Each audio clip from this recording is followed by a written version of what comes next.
Hello students, I am Bhanu sir. बेटा आज क्या स्टार्ट करेंगे अपन वेक्टर्स में। आज अपन पढ़ेंगे लॉ ऑफ एडिशन, यानी कि वेक्टर्स को ऐड कैसे किया जाता है, क्या रूल्स का ध्यान रखना पड़ता है और क्या पॉसिबल अलग अलग रिजल्ट आ सकते हैं। अब यार ये पॉसिबल अलग अलग रिजल्ट आ सकते हैं, इसका क्या मतलब है। जैसे एग्जाम्पल मैंने आपको कभी नॉर्मली बोला कि यार आप 8 और 6 को ऐड करो, तो आप क्या मुझे बोलोगे क्या कि यार इनका आंसर कुछ भी आ सकता है? नहीं, आप बोलोगे इसका आंसर एक फिक्स वैल्यू है 14। आप ऐड कर दो तो नॉर्मल एडिशन का आंसर 14 आएगा। लेकिन वेक्टर में ऐसा नहीं होता। वेक्टर में आंसर वेरी करता है from minimum to maximum. From minimum to maximum answer कुछ भी आ सकता है।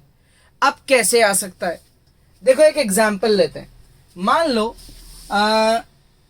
इस ए पॉइंट पे, इस पर्टिकुलर पॉइंट पे छोटू खड़ा है। कौन है? छोटू है। अब छोटू जो है वो इस डायरेक्शन में ट्रैवल कर रहा है। कितना ट्रैवल करा उसने ट्रैवल करा 8 मीटर। ठीक है, और ये जो डायरेक्शन है ये है ए वेक्टर, ये ए वेक्टर है। यहां रुका थोड़ी देर और उसके बाद थोड़ा और आगे चले गया। कहां तक? बी वेक्टर ट्रैवल करा। कितना डिस्टेंस? मान लेते हैं 6 मीटर। तो अब छोटू की जो इनिशियल पोजीशन है और जो फाइनल पोजीशन है उनके बीच में जो टोटल डिस्टेंस है, यानी कि जो टोटल क्या है? रिजल्टेंट वेक्टर है। ये जो टोटल क्या है? ये है रिजल्टेंट वेक्टर। ये यहां से लेकर यहां तक ये रिजल्टेंट वेक्टर है। तो ये रिजल्टेंट वेक्टर इस केस में कितना आएगा? ये आएगा भाई ए वेक्टर और बी वेक्टर को ऐड कर दो, यानी कि magnitude of resultant vector is equals to magnitude of A vector plus magnitude of B vector. Magnitude का मतलब लेंथ, मैग्नीट्यूड का मतलब लेंथ। अब आप मैग्नीट्यूड को लिखने का एक और तरीका यूज कर सकते हो। यहां से आर लिख दो, यहां ए लिख दो और यहां बी लिख दो। आर मतलब आर वेक्टर की लेंथ, ए मतलब ए वेक्टर की लेंथ और बी मतलब बी वेक्टर की लेंथ। तो जब आप 8 और 6 को ऐड करोगे तो आपका रिजल्टेंट वेक्टर क्या निकलेगा? 14। अब मान लो ऐसा हुआ कभी कि जो छोटू है वो यहां इनिशियल पोजीशन से 8 मीटर्स तो उसने सीधा ट्रैवल करा, लेकिन उसके बाद ही यहां रुका और फिर इसने क्या करा? यू टर्न ले लिया। इसने यू टर्न ले लिया और ये वापस पीछे आ गया। कितना आया पीछे? यहां पे आके रुक गया फाइनल पोजीशन पे। ये जो वेक्टर इसने ऑपोजिट डायरेक्शन में ट्रैवल करा ये है 6 मीटर। तो इस केस में छोटू का जो रिजल्टेंट वेक्टर है वो ये होगा फ्रॉम इनिशियल टू फाइनल। इसको बोलेंगे resultant vector which will start from initial and move to final. तो ये रिजल्टेंट वेक्टर इस बार क्या पहले वाले जितना ही आपको बड़ा दिख रहा है? नहीं यार, पहले वाला तो बहुत बड़ा है, ये तो बहुत छोटा है। पहला वाले में आपने डायरेक्टली इनको क्या कर दिया? ऐड, क्योंकि दोनों सेम डायरेक्शन के वेक्टर्स हैं। क्लियर? लेकिन इस बार ये दोनों एक दूसरे के ऑपोजिट डायरेक्शन के वेक्टर्स हैं। छोटू पहले ऐसे गया फिर टर्न लेके वापस आ गया, तो छोटू का डिस्प्लेसमेंट सिर्फ इतना सा है। यानी कि इस बार अगर मुझे डिस्प्लेसमेंट यानी कि रिजल्टेंट वेक्टर निकालना है तो मुझे इनको डायरेक्टली ऐड नहीं करना चाहिए। मुझे इनको डायरेक्टली ऐड नहीं करना चाहिए। तो फिर क्या करना चाहिए भाई? तो फिर अब इस केस में रिजल्टेंट वेक्टर ऐसे लिखा जाएगा, A vector plus negative of B vector. यानी कि जो बी वेक्टर पहले सीधा जा रहा था इस बार उसका क्या है? नेगेटिव है। इस बार उसका क्या है? नेगेटिव है। यानी कि R vector is equals to A vector minus B vector. अगर सब पे मैग्नीट्यूड लगा दो तो मैग्नीट्यूड आर, मैग्नीट्यूड ए और मैग्नीट्यूड बी, यानी कि 8 माइनस 6 कितना आया? 2। तो इस बार जो रिजल्टेंट वेक्टर की लेंथ है वो कितनी है? 2। क्लियर? पहले केस में आपका रिजल्टेंट वेक्टर निकला 14, 8 और 6 का। अब के केस में आपका फिर से 8 और 6 का रिजल्टेंट वेक्टर क्या निकला, कुछ और, विच इज 2। यानी कि रिजल्टेंट वेक्टर की जो मिनिमम वैल्यू है वो माइनस करने से निकलती है और मैक्सिमम वैल्यू जो है वो ऐड करने से निकलती है। तो जब आप दो वेक्टर्स को ऐड या सब्ट्रैक्ट करते हो तो रिजल्टेंट वेक्टर जो मिनिमम है वो उन्हें सब्ट्रैक्ट करने से आता है और उनको ऐड करने से, डायरेक्टली ऐड करने से उनका मैक्सिमम वेक्टर आता है। तो इसका मतलब according to law of addition resultant vector always lies between these two values. तो इसका मतलब मैं ये बोल सकता हूं क्या कि भाई यहां पे जो रिजल्टेंट वेक्टर है वो 2 से 14 की रेंज में है। मतलब मेरा आंसर 2 से लेकर 14 तक कुछ भी आ सकता है। कैसे आएगा? 14 तो समझ आ गया, दोनों वेक्टर्स स्ट्रेट डायरेक्शन में है, डिस्प्लेसमेंट बहुत लंबा हो गया। 2 भी समझ में आ गया कि छोटू ने यू टर्न लेके वापस आ गया तो डिस्प्लेसमेंट छोटा सा हो गया। लेकिन 2 और 14 के बीच में कैसे आ सकता है? देखो इसका भी एक केस करते हैं। कैसे आएगा 2 और 14 के बीच में? अपन मान लेते हैं कि फ्रॉम दिस इनिशियल पोजीशन, ठीक है, छोटू ट्रैवल कर रहा है हॉरिजॉन्टली ए वेक्टर जिसकी लेंथ है 8 मीटर। फिर छोटू ने क्या करा, साउथ की तरफ टर्न लिया 90 डिग्री पे और ट्रैवल करा बी वेक्टर। कितना ट्रैवल करा? 6 मीटर। तो ये छोटू की क्या है? Final position. और ये छोटू की क्या है? Initial position. तो जब आप इनिशियल से फाइनल को जोड़ देते हो तो आपके पास क्या निकल जाता है? Resultant vector. जब आप इनिशियल से फाइनल को जोड़ देते हो तो क्या निकल जाता है? Resultant vector. यहां पे जो एंगल है वो क्या है? 90 डिग्री। तो अब इस केस में रिजल्टेंट वेक्टर कैसे निकाला जाए? तो क्या ये ट्राइंगल राइट ट्राइंगल है? यस, क्योंकि इसमें एक एंगल 90 है। तो ये हुई हाइपोटेन्यूज, ये हुआ बेस, ये हुआ परपेंडिकुलर। सबने पढ़ा है Pythagoras theorem. Magnitude of R square is equals to magnitude of A square and magnitude of B square.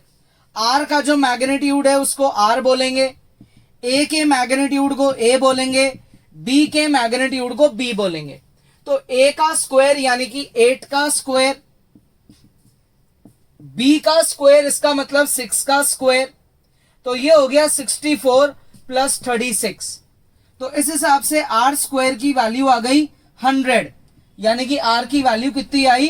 10। यानी कि इस केस में जो रिजल्टेंट वेक्टर है उसकी जो लेंथ है वो सिर्फ 10 मीटर है।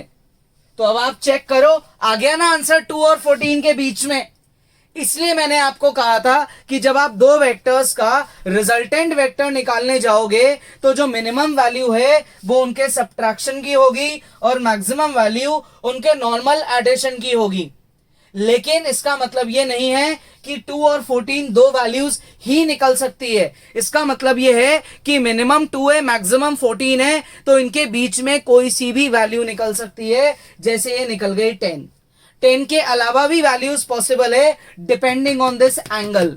जैसे जैसे ये एंगल चेंज होता जाएगा 90, 60, 45, 30, जैसे जैसे एंगल चेंज होता जाएगा वैसे वैसे आपका जो रिजल्ट है वो भी चेंज होने लग जाएगा।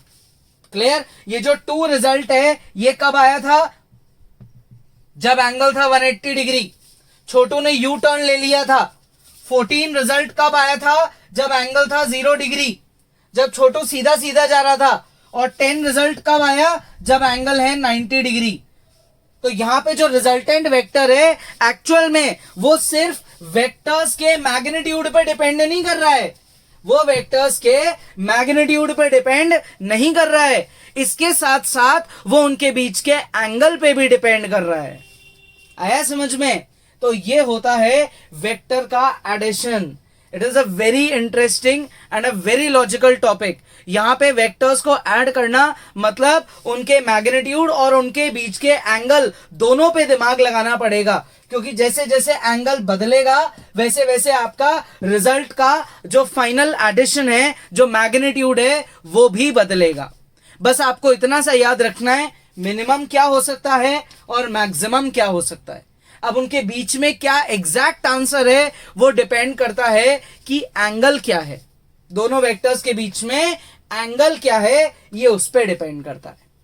आ गया समझ में? क्लियर यहां तक? तो अब ये तो समझ आया कि दो वेक्टर्स को ऐड कैसे करके उनका रिजल्टेंट वेक्टर कैसे निकालते हैं। ठीक है, एक और बात आप याद रख लो, resultant vector always starts from initial point and joins the final point. जहां से छोटू ने चालू करा और फाइनली जहां पे रुक गया उन्हें ज्वाइन करके रिजल्ट बनता है। रिजल्टेंट वेक्टर इनिशियल से फाइनल पे जाती है, यानी कि सबसे पहली वाली टेल से सबसे आखिरी वाले हेड को ज्वाइन करता है resultant vector. Resultant vector always moves from initial to final, always moves from initial to final, चाहे एंगल छोटा हो चाहे एंगल बड़ा हो, ये रूल हमेशा फॉलो होगा। क्लियर? तो पॉज करेंगे, कॉपी करेंगे, इसके बाद अपन वेक्टर्स को ऐड करने के अलग अलग लॉज को स्टडी करेंगे। कॉपी करो। अब देखो, सबसे पहले लॉ ऑफ एडिशन में पढ़ते हैं ग्राफिकल मेथड। पहले ग्राफिकल मेथड को कंप्लीट करेंगे, उसके बाद एनालिटिकल मेथड को कंप्लीट करेंगे। एनालिटिकल मेथड में आपको मैं डेरिवेशन भी सिखाऊंगा। ग्राफिकल मेथड में अपन सिर्फ ग्राफ बना के उनका रिजल्ट निकालने की कोशिश करेंगे। दोनों मेथड्स को डिटेल में पढ़ेंगे। सबसे पहला मेथड है, या अपन बोले सबसे पहला लॉ है ट्राइंगल लॉ। सबसे पहला लॉ है ट्राइंगल लॉ, यानी कि जब आप दो वेक्टर्स का रिजल्टेंट निकालने की कोशिश कर रहे हो, जैसे इसका एक केस लेते हैं, केस 1। मान लेते हैं कि यहां से एक वेक्टर बन रहा है, ये वेक्टर है आपका ए वेक्टर, और फिर यहां से इसकी हेड से दूसरा वेक्टर चालू हो गया, ये है आपका बी वेक्टर। ये इसकी टेल है, ये इसका हेड है ए वेक्टर का। ए वेक्टर के हेड से बी वेक्टर की टेल जुड़ गई और बी वेक्टर यहां तक चले गया, यानी कि जो छोटू है वो 1 से गया 2 पे और 2 से गया 3 पे, 1 से गया 2 पे और फिर 2 से गया 3 पे और 3 पे जाके रुक गया। तो 1 क्या है छोटू की? इनिशियल पोजीशन, स्टार्टिंग पॉइंट, और 3 क्या है? टर्मिनल, यानी कि एंडिंग पॉइंट। तो जब आप स्टार्टिंग पॉइंट को एंडिंग पॉइंट से जोड़ दोगे तो जो वेक्टर आपका आएगा उसे आप बोलोगे R vector, known as the resultant vector. ये होता है triangle law. R vector is equal to A vector plus B vector, ये इस ट्राइंगल लॉ का फॉर्मूला है। ये इस ट्राइंगल लॉ का फॉर्मूला है। क्लियर यहां तक?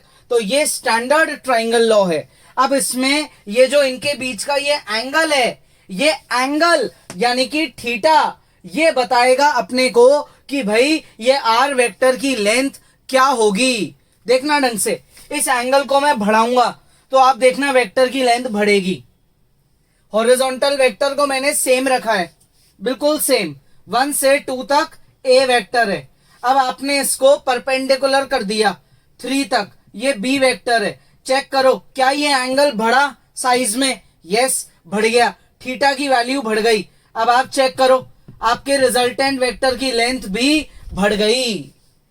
देखो आगे, ये अपना वही हॉरिजॉन्टल वेक्टर है, 1 से लेकर 2 तक ये ए वेक्टर है। यहां से आप चले गए थोड़ा सा और ऑपोजिट डायरेक्शन में 3 तक, ये आपका बी वेक्टर है। ये आ गई किसकी वैल्यू? थीटा की वैल्यू। तो चेक करो क्या थीटा और बढ़ गया? यस, थीटा एक्यूट से 90 पे आया और अब ऑब्ट्यूज बन गया। तो इस बार जो रिजल्टेंट वेक्टर है वो और भी ज्यादा बढ़ जाएगा। तो हर बार रिजल्टेंट वेक्टर की जो लेंथ है वो इंक्रीज होती जा रही है, डिपेंडिंग कि दो वेक्टर ए और बी के बीच में एंगल क्या है। ठीक है, अब रिजल्टेंट वेक्टर की लेंथ कैसे निकालनी है वो अभी अपना टॉपिक नहीं है। ठीक है ना, वो टॉपिक नहीं कर रहे हैं अपन, अभी अपन सिर्फ ग्राफिकल मेथड पढ़ रहे हैं कि यार डायग्राम्स के थ्रू रिजल्टेंट वेक्टर को कैसे पहचाना जाता है। क्लियर? अच्छा, अब ट्राइंगल लॉ में एक और आपको इंपॉर्टेंट बात बता देता हूं। एनक्लोज्ड ट्राइंगल, एनक्लोज्ड ट्राइंगल का मतलब होता है कि कई बार आपको ऐसे दिया जा सकता है कि एक वेक्टर इधर है, फिर एक वेक्टर इधर है और एक वेक्टर इधर है। 1 से गया 2 पे, 2 से गया 3 पे, 3 से वापस आ गया 1 पे। ये ए वेक्टर हो गया, ये बी वेक्टर हो गया, मान लो ये सी वेक्टर हो गया। तो ऐसे केस में आपको लिखना है A vector plus B vector plus C vector is equals to 0 vector. इस बार जो रिजल्टेंट वेक्टर है वो 0 वेक्टर है, क्योंकि आपने जहां से स्टार्ट करा फाइनली घूम के आके आप वहीं पे रुक गए। So there is no displacement, there is no displacement. इस केस में आपकी बॉडी डिस्प्लेस नहीं हुई, फाइनली आप वहीं पे आके खड़े हो जहां से आपने चालू करा था। तो क्या ये इसका उल्टा है? यस, ये उसका उल्टा है। कैसे उल्टा है? देखो, ये एरो बदल गया। ये एरो 1 से जा रहा था 3 पे और ये एरो आ रहा है 3 से 1 पे। तो अब अगर मैं थोड़ा सा दिमाग लगाऊं, अगर मैं इस सी को इधर भेज दूं तो ये सी उधर जाके क्या बन जाएगा? A vector plus B vector minus का C vector. Now what is negative of a vector? Previous lecture में आपने टाइप्स ऑफ वेक्टर में पढ़ा था नेगेटिव ऑफ अ वेक्टर। क्या होता है नेगेटिव? अगर आपका सी नीचे का एरो है तो आप ऊपर एरो लगा के माइनस सी बना दो उसको। तो माइनस सी को आप अज्यूम कर लो आर वेक्टर। क्या अज्यूम कर लो? आर वेक्टर, और इसकी जगह लिख दो R vector equals to A vector plus B vector. Check करो, दोनों सेम है। यानी कि ये जो नया आपने लॉजिक सीखा, ये नया लॉजिक डेवलप क्यों हुआ? क्योंकि ये एरो ऊपर जाने की जगह इस बार नीचे आ रहा था। ये एरो कैसे आ रहा था? नीचे आ रहा था। तो ये एनक्लोज्ड ट्राइंगल है। तो इस एनक्लोज्ड ट्राइंगल का ये रूल होता है, अगर कोई भी बॉडी आपके स्टार्टिंग पॉइंट पे ही वापस आके रुक जाती है तो वो इस लॉ को फॉलो करती है। क्लियर? आ गया समझ में? इजी है। तो क्या करेंगे, अब पॉज करेंगे और इसको कॉपी करेंगे और फिर अपन इस पे बेस्ड एक क्वेश्चन डिस्कस करेंगे। ठीक है? तो पॉज करो और कॉपी करो। हो गया कॉपी? देखो, अब एक क्वेश्चन डिस्कस करते हैं। सबको पता है डायरेक्शंस क्या होते हैं, है ना? अपन ने प्रीवियस लेक्चर में ही डिस्कस कर लिया था कि भाई डायरेक्शंस क्या होते हैं। तो मैं डायरेक्शन पे बेस्ड ही आपको एक क्वेश्चन कराने वाला हूं। ठीक है? तो कैसे होगा भाई ये क्वेश्चन? मान लेते हैं कि ऑब्वियसली डायरेक्शंस आपके कैसे होते हैं? डायरेक्शंस होते हैं आपके, ये होता है ईस्ट, ये होता है नॉर्थ, यहां होता है वेस्ट और यहां होता है साउथ। ये अपने 4 डायरेक्शंस होते हैं। ठीक है? तो भाई जो छोटू है वो यहां पे खड़ा है। ठीक है? ये इसकी इनिशियल पोजीशन है। यहां से अज्यूम करते हैं कि जो छोटू है वो ऊपर गया। ठीक है? ऊपर गया भाई। ऊपर जाने के बाद ये टर्न ले रहा है, टर्न ले रहा है। इसने मान लो इधर टर्न ले लिया, ये टर्न ले लिया। ठीक है? यहां ये गया कितना डिस्टेंस? एग्जाम्पल ने ये लेते हैं 8 मीटर और यहां लेते हैं अब 6 मीटर। तो अब छोटू की ये इनिशियल पोजीशन से यहां गया और फिर यहां से यहां गया, तो ये इसकी फाइनल पोजीशन है, ये इसकी इनिशियल पोजीशन है। ये ए वेक्टर है और ये बी वेक्टर है। इनिशियल को फाइनल से जोड़ने वाला वेक्टर होता है आर वेक्टर। क्या होता है? R vector. तो अब आपसे पूछा गया कि भाई आर वेक्टर क्या होगा, तो आप बोलोगे according to triangle law R vector ये होगा। तो अब आपसे पूछे कोई कि यार इस आर वेक्टर की लेंथ कैसे निकाले, तो आप बोलोगे देखो वैसे तो एक प्रॉपर फॉर्मूला होता है लेंथ निकालने का जो अपन पढ़ेंगे एनालिटिकल मेथड में, लेकिन क्योंकि ये राइट एंगल ट्राइंगल है तो हम इसकी लेंथ निकाल सकते हैं। कैसे?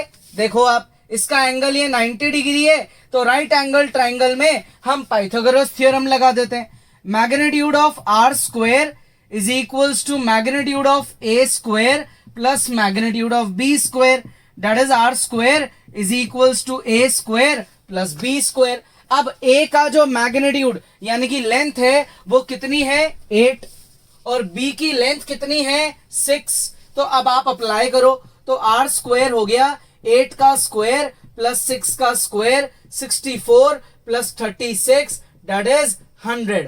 तो अगर आर स्क्वायर 100 है तो इससे आर की वैल्यू कितनी आ गई 10 मीटर। यानी कि छोटू का डिस्प्लेसमेंट वेक्टर तो आर वेक्टर है और उस वेक्टर की जो लेंथ है यानी कि डिस्प्लेसमेंट का जो मैग्नीट्यूड है वो 10 मीटर है। क्लियर है? बहुत इजी। आगे इतना समझ में। कॉपी करेंगे पॉज करके। हो गया कॉपी। अब करते हैं अपन, देखो रिजल्टेंट वेक्टर के डायरेक्शन की स्टडी करते हैं। किसकी स्टडी करते हैं? रिजल्टेंट वेक्टर के डायरेक्शन की स्टडी करते हैं। देखो जब आप डायग्राम बनाते हो, यहां से छोटू इधर तक चला 1 से 2 तक ए वेक्टर, फिर छोटू जो है वो यहां चला 2 से 3 तक मान लो ये है बी वेक्टर, इसकी लेंथ वही मान लो 8, इसकी लेंथ मान लो 6, ये एंगल दिख रहा है 90। तो अब जो आपका रिजल्टेंट वेक्टर है वो ये होगा। रिजल्टेंट वेक्टर को निकालने का फॉर्मूला ट्राइंगल लॉ में ये पड़ा है। उसकी लेंथ को निकालने के लिए यानी कि मैग्नीट्यूड निकालने के लिए पाइथागोरस थ्योरम पड़ा है।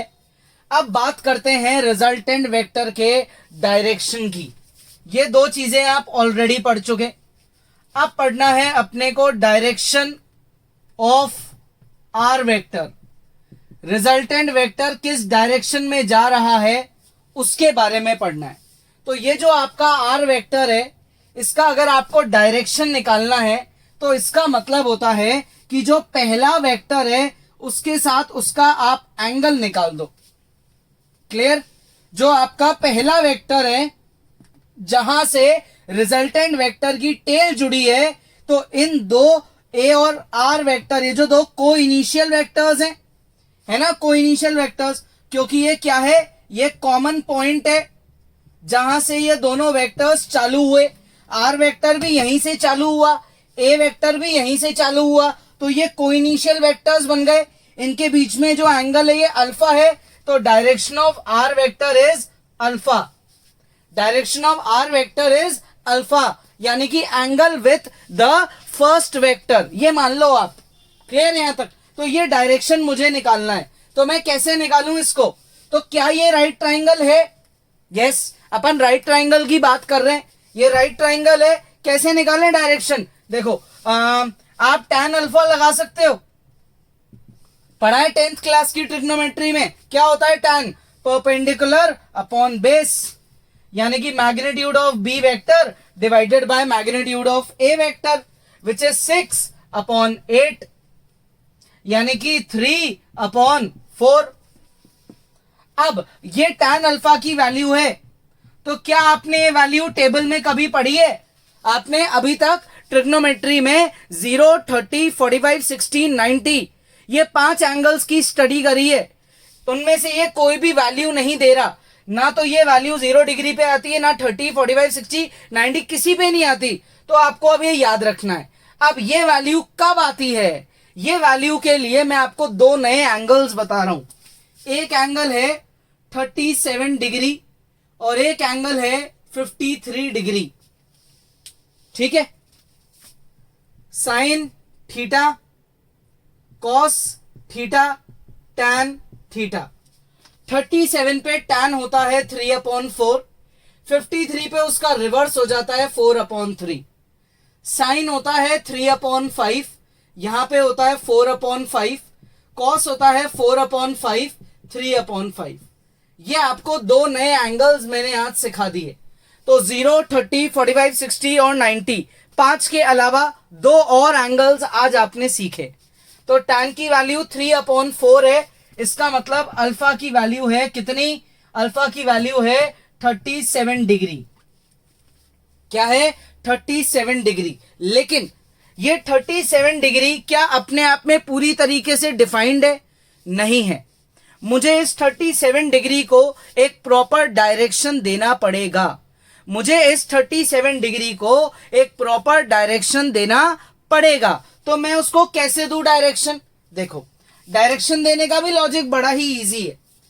यहां से आपके डायरेक्शन बनाओ, ये होता है ईस्ट, यहां नीचे जाता है साउथ, ये इस डायरेक्शन में जाता है क्या? वेस्ट, और यहां पे जाता है नॉर्थ।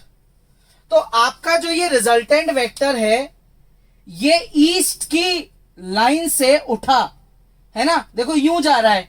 तो ये जो एंगल बना 37 डिग्री, ये अल्फा एंगल, ये ईस्ट को बेस मान के बना है। ईस्ट इसकी बेस हॉरिजॉन्टल लाइन है, उससे ये 37 डिग्री ऊपर उठ गया और वहां चले गया। तो आप इसका डायरेक्शन क्या दोगे? इसका एक्चुअल डायरेक्शन होगा, direction of R vector actually क्या लिखा जाएगा? इसका डायरेक्शन लिखा जाएगा 37 डिग्री। अच्छा, किसकी तरफ उठा? ऊपर उठा। ऊपर कौन होता है? नॉर्थ। हॉरिजॉन्टल से 37 डिग्री ये नीचे नहीं गया, ऊपर गया है, यानी कि नॉर्थ पे गया है। 37 डिग्री नॉर्थ,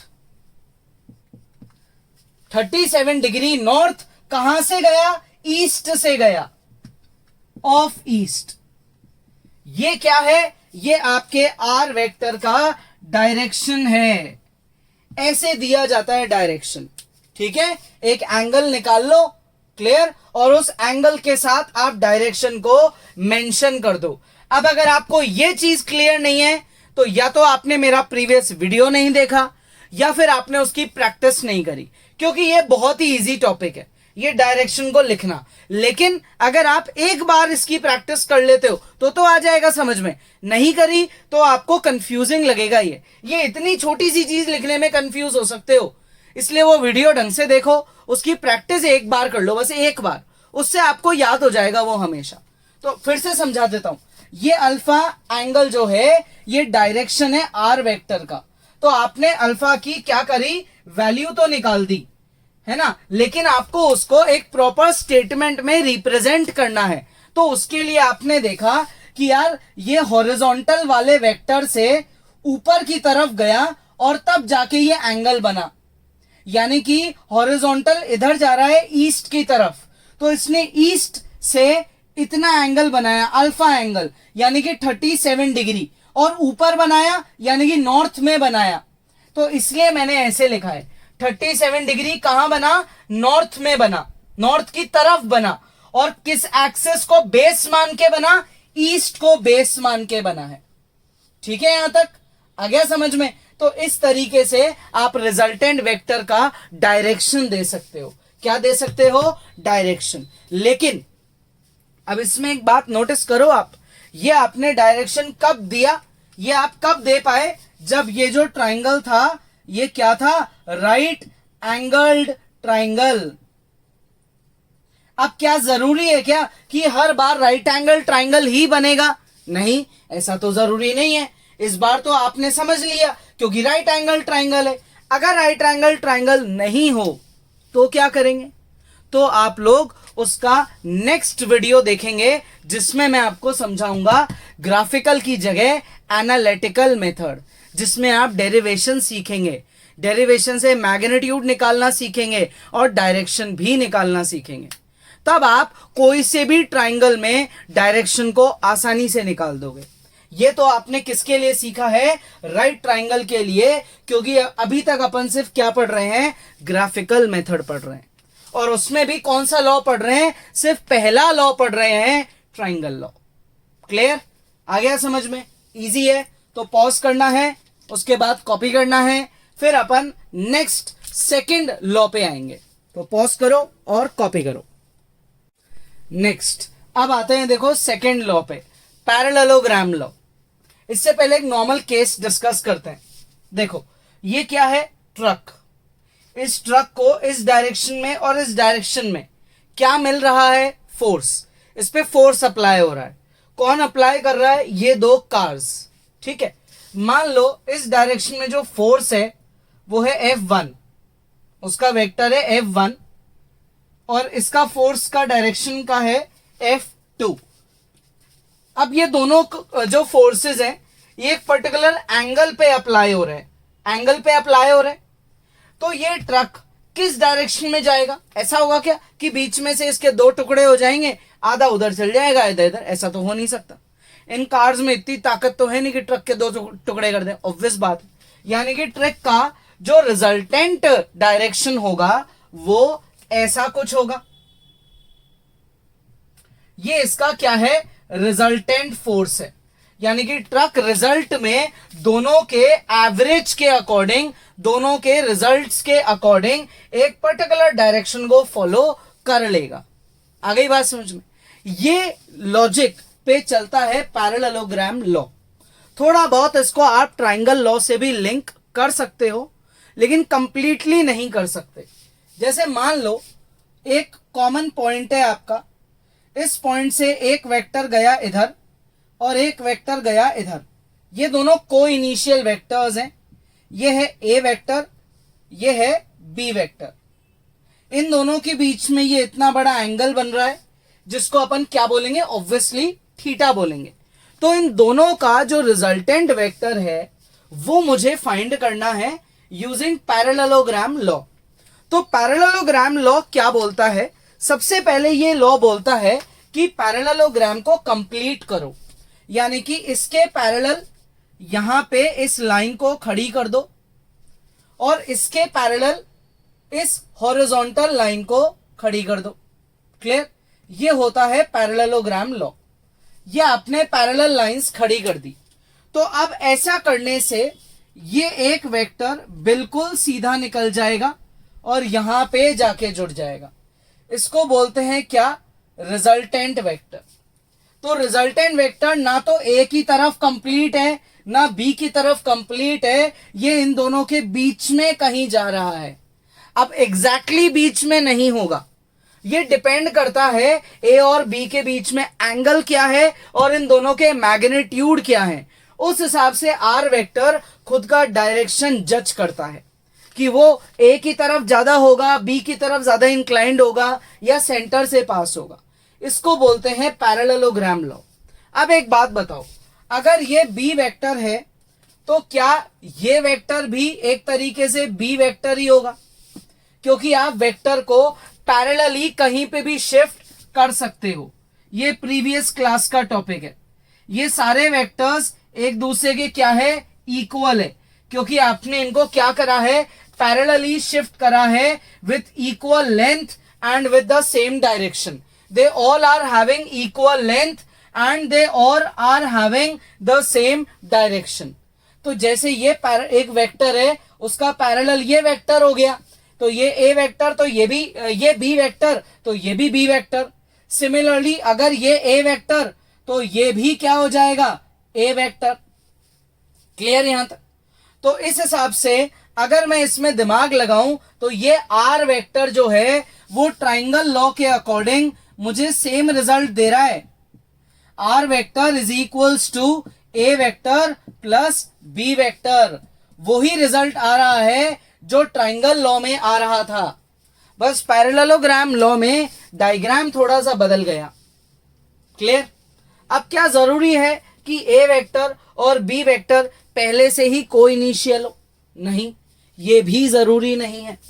तो फिर उस केस में क्या करेंगे? मान लेते हैं हमेशा की तरह आपके वही चार डायरेक्शंस है, geographical directions. Vertical directions are north south, horizontal directions are east and west. ठीक है, ये आपके चार डायरेक्शंस है। अब आपको क्या करना है? अब आपको यहां पे दो वेक्टर्स अज्यूम करने हैं। मान लेते हैं कि आपका एक वेक्टर है इधर जा रहा है, ये है ए वेक्टर, और एक वेक्टर जो है आपका ये इधर जा रहा है, ये है बी वेक्टर। अब आपको बोला गया कि इन दोनों वेक्टर्स का रिजल्टेंट वेक्टर निकाल दो। क्या करो? रिजल्टेंट वेक्टर निकालो कि कहां पे होगा। डायग्राम, ग्राफिकल मेथड करना है। तो क्या करेंगे? इस वेक्टर को उठा के यहां तो यहां रख देंगे, या इस वेक्टर को यहां से उठा के यहां रख देंगे, यानी कि पैरेलली इनको शिफ्ट कर देंगे, पैरेलली इनको शिफ्ट कर देंगे। तो जब इस वेक्टर को उठा के मैं यहां ले जाऊंगा तो ये कुछ इस तरीके से जाएगा, in the same direction with the same length, ऐसे ही जाएगा। तो अब ये दोनों वेक्टर्स क्या कोइनिशियल बन गए? यस, इसकी तरह अब कोइनिशियल बन गए। तो इनका जो रिजल्टेंट वेक्टर है वो इनके बीच में से जाएगा, इसको हटाते, ठीक है, अननेसेसरी कंफ्यूजन होगा। तो इनका जो रिजल्टेंट वेक्टर है वो यहां कहीं से इनके बीच में से जा रहा है, और कहां तक जाएगा?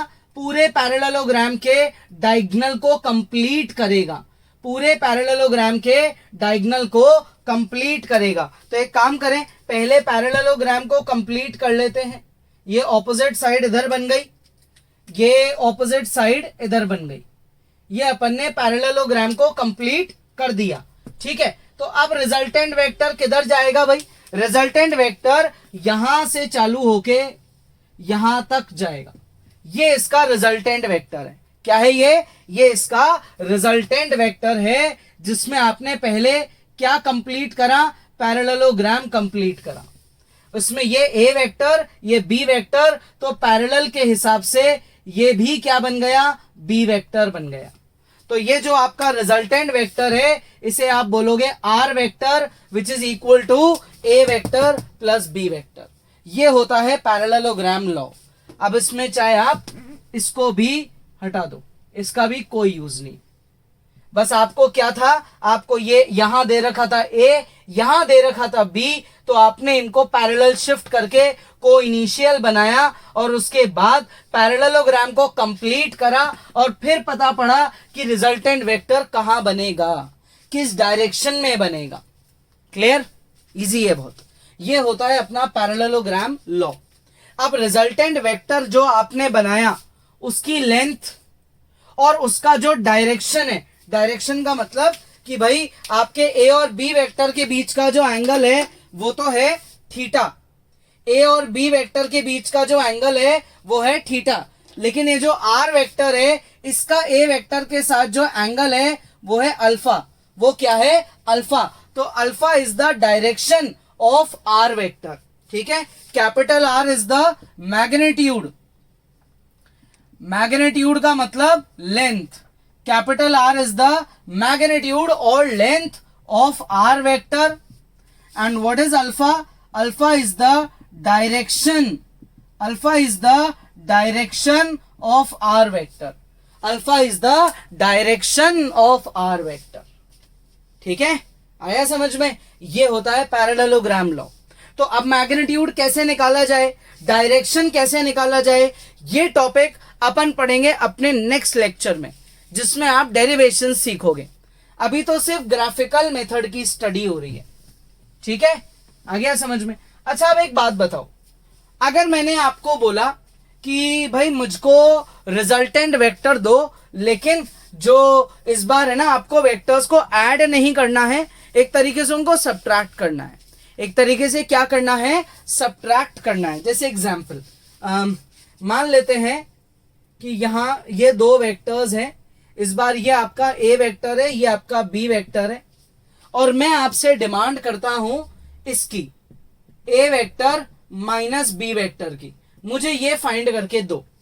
तो एक्चुअल में सबसे इंपॉर्टेंट बात, दो वेक्टर्स कभी भी सब्ट्रैक्ट नहीं होते, याद रख लेना है, दो वेक्टर्स कभी भी सब्ट्रैक्ट नहीं होते हैं।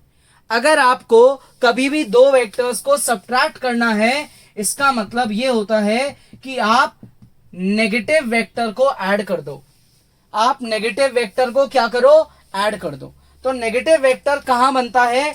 इक्वल लेंथ का बनता है in opposite direction, equal length का बनता है इन ऑपोजिट डायरेक्शन। तो ये बी वेक्टर है, तो ये माइनस बी वेक्टर है। तो अब इन दोनों का जो रिजल्टेंट वेक्टर होगा वो आर वेक्टर होगा, जो पैरेललोग्राम को कंप्लीट करने से मिलेगा। तो ये आप क्या करने वाले हो? पैरेललोग्राम को कंप्लीट कर रहे हो, ठीक है। पैरेललोग्राम जब आपका कंप्लीट हो जाएगा तो आप क्या करोगे? डायगोनल वेक्टर बनाओगे which is the resultant vector. ये डायगोनल वेक्टर को क्या बोला जाता है? Resultant vector. ये क्या है अपना? ये है ए वेक्टर। क्या है ये है ए वेक्टर। और ये क्या है? B vector. इनके बीच में ये जो एंगल है ये क्या है? थीटा। तो अब आपको क्या करना है? ए और बी को सब्ट्रैक्ट करना है। इसका मतलब आपको ए के अंदर ऐड करना है बी का नेगेटिव। तो आपने बी को घुमा के उसका नेगेटिव बना दिया, पैरेललोग्राम कंप्लीट कर दिया। अब आपके पास ये आर वेक्टर आ गया। अब अगर ये ए वेक्टर है तो क्या ये भी ए वेक्टर है? यस, ये भी ए वेक्टर है, बिकॉज पैरेललोग्राम की ऑपोजिट साइड्स इक्वल होती है। तो यहां पे आर वेक्टर जो है वो एक्चुअल में क्या है? वो है कि आप ए वेक्टर में माइनस का बी वेक्टर जोड़ रहे हो। ए वेक्टर में माइनस का बी वेक्टर जोड़ रहे हो, यानी कि ऐड कर रहे हो। ये होता है वेक्टर्स में नेगेटिव ऑफ अ वेक्टर को ऐड करना, यानी कि वेक्टर्स को सब्ट्रैक्ट करना। एक्चुअल में वेक्टर्स कभी सब्ट्रैक्ट नहीं होते हैं। अगर कभी लिखा है सब्ट्रैक्ट, मतलब आप नेगेटिव वेक्टर बना के उसको ऐड ही कर रहे हो। उसमें भी आपका पैरेललोग्राम लॉ ही काम आता है। ठीक है, इजी है। तो पॉज करेंगे और कॉपी करेंगे। अब अपने ग्राफिकल मेथड का लास्ट थर्ड लॉ है पॉलीगोनल लॉ। जब आपके पास दो वेक्टर्स थे तो आपने पढ़ा एक तो ट्राइंगल लॉ और दूसरा आपने पढ़ा पैरेललोग्राम लॉ। ठीक है, उनके ग्राफ्स बनाए और उनमें रिजल्ट निकालने का तरीका ढूंढा।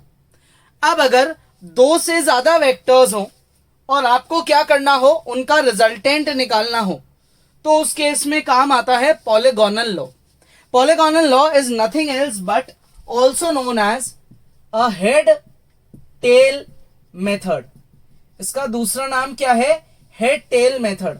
मतलब जब भी आप ये लॉ अप्लाई करोगे, आपको ये याद रखना है कि हमको पहले वेक्टर के हेड के साथ दूसरे वेक्टर की टेल को जोड़ना है।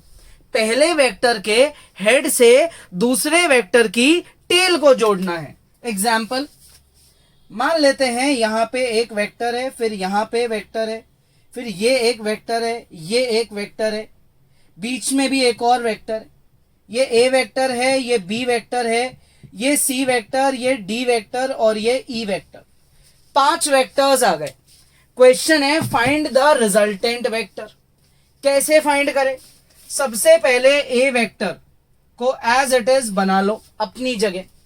जहां पे इसका हेड है वहां पे इस बी को पैरेलली शिफ्ट कर दो। पैरेलली क्या कर दो? शिफ्ट कर दो। तो बी जब पैरेलली शिफ्ट होगा तो ये बी वेक्टर ऐसे बन जाएगा। ये आपका बी वेक्टर है, यहां पे इसका हेड है। ये मैंने बी वेक्टर को पैरेलली शिफ्ट कर दिया। थोड़ा सा और अपन नीचे की तरफ बेंड कर देंगे। ये थोड़ा और नीचे बेंड हो गया, यहां पे आ गया मान लो। अब सी वेक्टर क्या होगा? सी वेक्टर को आप उठाओ और यहां से बी के हेड पे रख दो। सी वेक्टर को उठाओ और बी के हेड पे रख दो। ये आपका सी वेक्टर है। ठीक है। अच्छा, डी वेक्टर क्या होगा? डी वेक्टर होगा कि डी को उठाओ और सी के हेड पे लाके रख दो। डी को उठाओ और सी के हेड पे लाके रख दो। ये आपका डी वेक्टर है। अच्छा नेक्स्ट, अब ई वेक्टर क्या होगा? ई वेक्टर होगा कि ई को उठाओ और जो डी है उस डी के हेड पे लाके रख दो। डी वेक्टर के हेड पे लाके किसको रख दो? ई वेक्टर को रख दो। तो जब मैं ऐसा करूंगा तो उससे मेरा ई वेक्टर डी के हेड पे आ जाएगा, यानी कि ये मेरा ऐसा कुछ ई वेक्टर बन गया। तो मैंने क्या करा? पहले वेक्टर को तो कॉपी किया, फिर सेकंड वाले को फर्स्ट के हेड पे रखा, थर्ड वाले को सेकंड के हेड पे रखा, फोर्थ को थर्ड के हेड पे रखा और फिफ्थ को फोर्थ के हेड पे रखा। तो अगर मैं नोटिस करूं तो ये क्या है मेरा? ये है इनिशियल पॉइंट। ठीक है। और ये क्या बन गया मेरा? ये बन गया मेरा फाइनल पॉइंट। ठीक है।